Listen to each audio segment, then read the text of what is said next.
नमस्कार केमन आছেন सबाई सौभाग्य प्राप्ति चैनेले आपनादेर सकलके आरो एकबार अनेक अनेक स्वागत। आज आबारो एसेछि आपनादेर सकलेर काछे नतून आरेकटी भिडियो निये जेखाने आमि आपनादेरके जानाबो साप्ताहिक रंगेर ब्यापारे। सप्ताहे 7 दिने आपनारा कोन रंग व्यवहार करले कर्मक्षेत्रे बोलुन, व्यवसायेर दिके बोलुन, पढ़ाशोनार जायगाय बोलुन किंबा सम्पर्केर जायगाय बोलुन उन्नति करते पारबेन।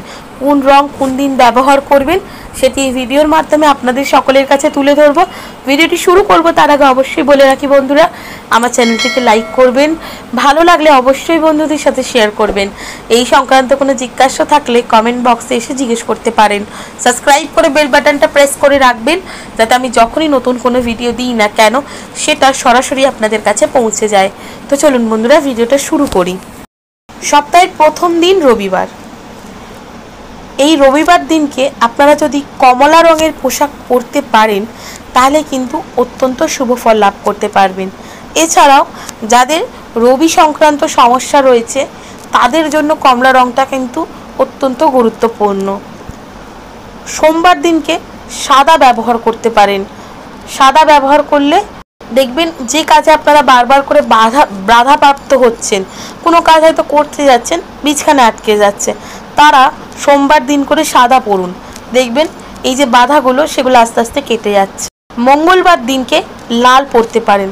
সারা দিনের মধ্যে যে কোনো একটা টাইম লাল কোনো একটা পোশাক ধারণ করুন নিজের দেহে, দেখবেন অনেকাংশে ভালো ফল পাচ্ছেন। ধরুন যেমন আপনি যদি মঙ্গলবার দিনকে মা কালীর পুজো করেন তাহলে তারও কিন্তু লাল রং অত্যন্ত প্রিয়।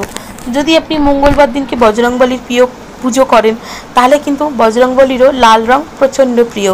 তাই মঙ্গলবার দিনকে অবশ্যই লাল রং পরুন, দেখবেন অনেকাংশে ভালো ফল পাবেন। কারোর যদি বুধ সংক্রান্ত সমস্যা থেকে থাকে তাহলে সপ্তাহের এই বুধবার প্রতি বুধবার করে সবুজ রঙের পোশাক পরিধান করুন, দেখবেন অনেকাংশে ভালো ফল পাবেন। বৃহস্পতি সংক্রান্ত সমস্যা থাকলে বৃহস্পতিবার হলুদ পোশাক পরিধান করতে পারেন। সারা দিনের যে কোনো একটা সময়, সারাদিন যে পরে থাকতে হবে তার কোনো মানে নেই, সকালবেলা হোক বিকেলবেলা হোক সন্ধ্যেবেলা হোক যে কোনো টাইমে পোশাক তো সারাদিনে মানুষ পরিবর্তন করেই। সেই পরিবর্তন করার সময় যে কোনো একটা পোশাক আপনারা হলুদ রঙের পরুন, আস্তে আস্তে পরতে থাকুন প্রত্যেক বৃহস্পতিবার করে হলুদ রঙের পোশাক, দেখবেন বৃহস্পতি সংক্রান্ত সমস্যা তো দূর হবেই, নারায়ণের আশীর্বাদ প্রাপ্ত হবেন, সমস্ত বাধাও কিন্তু আস্তে আস্তে কেটে যাবে। শুক্রবার অবশ্যই সাদা পরবেন। শুক্রবারের জন্য সাদা কিন্তু অত্যন্ত শুভ। আর সাদা শুধু পরলে হবে না, তার সাথে অনেক বেশি বেশি করে পারফিউম ইউজ করতে হবে, যে গন্ধটি আপনার ভালো লাগে, যেটি আমরা যখন পারফিউম ইউজ করি তখন আমাদের সেই পারফিউমের গন্ধটা কিন্তু সব জায়গায় ছড়িয়ে পড়ে।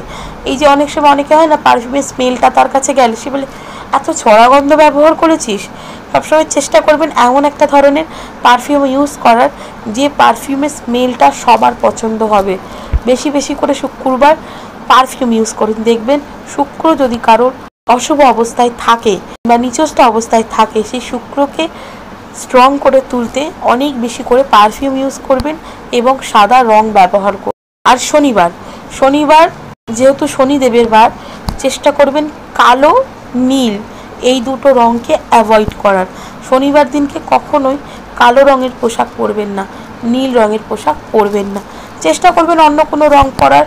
সাদা পরতে পারেন কিংবা হালকা যে কোনো কালার, হালকা হলুদ, হালকা সবুজ, এই ধরনের যে হালকা কালারগুলো রয়েছে যার মধ্যে সাদার ভাবটা বেশি সেই ধরনের রঙের পোশাক পরতে পারেন। হালকা গোলাপি পরতে পারেন, কিন্তু কালো এবং নীল কখনোই পরবেন না। তো কেমন লাগলো বন্ধুরা সপ্তাহে 7 দিনের কোন রং কোন দিন ব্যবহার করলে আপনারা উন্নতি করতে পারবেন সেটি এই ভিডিওর মাধ্যমে আপনাদেরকে জানালাম।